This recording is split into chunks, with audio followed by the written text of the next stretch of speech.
Hello, আসসালামু আলাইকুম viewers, কেমন আছেন সবাই? হোমমেকার কিচেনে আপনাদের স্বাগত। আজকে আমি আপনাদের সঙ্গে খুবই সিম্পল একটা রেসিপি শেয়ার করছি। চাইলে আপনারাও ট্রাই করে দেখতে পারেন, আশা করছি ভালো লাগবে। তো চলুন রেসিপিটি দেখে নেই। আমি এখানে দেখতে পাচ্ছেন কড়াইয়ের মধ্যে মূলা, বেগুন আর পেঁয়াজ কলি নিয়ে নিয়েছি। এর মধ্যে দিয়ে দিলাম মাঝারি সাইজের বেলে মাছ। এরপর দিয়ে দিচ্ছি লবণ। এখানে আমি মাছের সবগুলো মশলাই আস্তে আস্তে দিয়ে দিব। এরপর দিয়ে দিচ্ছি হলুদ গুঁড়া, তারপর দিয়ে দিব শুকনো মরিচ গুঁড়া। যদি শুকনো মরিচটা না খেতে চান সেক্ষেত্রে কাঁচা মরিচটা একটু বেশি দিয়ে দেবেন, যারা ছোটো মাছের শুকনো মরিচটা খেতে চান না।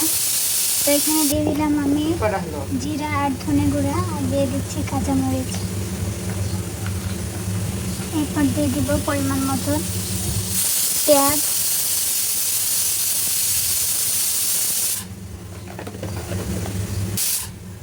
পেঁয়াজ আর রসুন কুচিটা দিয়ে এখানে আমি দিয়ে দিচ্ছি তেল।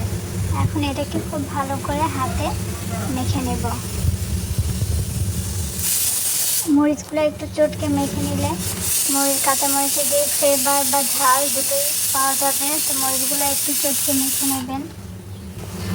আর এটা খুব আলতো হাতে মাখতে হবে, যেহেতু আমি মাছটা দিয়ে একবারেই মাখছি। চাইলে শুধু মশলার সঙ্গে মাছটা মেখে মাছটা উঠিয়ে রেখে তারপরে সবজিগুলো দিয়ে আবার মেখে নেওয়া যায়। তো আমি এখানে সব কিছু একসঙ্গে মেখে নিয়ে পরে মাছগুলো আমি উপরে উঠিয়ে দিব। তো আমার মেখে নেওয়া হয়ে গিয়েছে, আর আমি এখানে একদম মাছগুলো উপরে উঠিয়ে দিয়ে সামান্য হাত ধোয়া যে পানিটা, সেই পানিটাই দিয়ে দিয়েছি। কারণ বেগুন খুবই নরম একটা সবজি, খুব অল্প সময় লাগে সেদ্ধ হতে, আর মূলা থেকেও একটু পানি বের হবে। আর যে কোনো হাতে মাখা তরকারি রান্না করতে খুব অল্প পরিমাণ পানি দিলেই কিন্তু রান্নাটা ভালো হয়। তো আমি এখন চুলাটা জ্বালিয়ে ঢাকনা দিয়ে ঢেকে রান্না করে নেব। আমার রান্নাটা প্রায় শেষের দিকে। দেখতে পাচ্ছেন, যদি সামান্য একটু গ্রেভি রাখতে চান তাহলে একদম হালকা একটু গ্রেভি রেখে নামিয়ে নিতে পারেন, তাহলে মাছগুলো ভেঙে যাবে না। কারণ বেলে মাছ তো খুব নরম মাছ, অল্প সময়ে ভেঙে যায়। আর যদি একদম শুকনো শুকনো করতে চান চচ্চড়ির মতো, সেটাও করতে পারেন।